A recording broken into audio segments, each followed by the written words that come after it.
इमरान खान और बुशरा बीबी के खिलाफ इद्दत में निकाह केस में खावर मानिका के वकील ने कहा कि खावर मानिका बुशरा बीबी के साथ रुजू करना चाहते थे।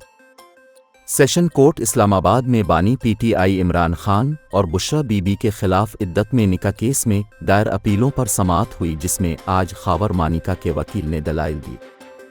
खावर मानिका के वकील रिजवान अब्बासी ने दलाइल देते हुए कहा कि खावर मानिका बुशरा बीबी के साथ रुजू करना चाहते थे, मगर रुजू से पहले ही बुशरा बीबी और बानी पीटीआई ने इद्दत में निकाह कर लिया।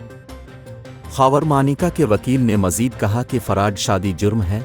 शादी का असर जहां पड़ा वहां माजी में अदालतों ने ट्रायल किए, मखसूस अरसे में ही शादी के खिलाफ शिकायत दायर करने पर कोई कानून नहीं।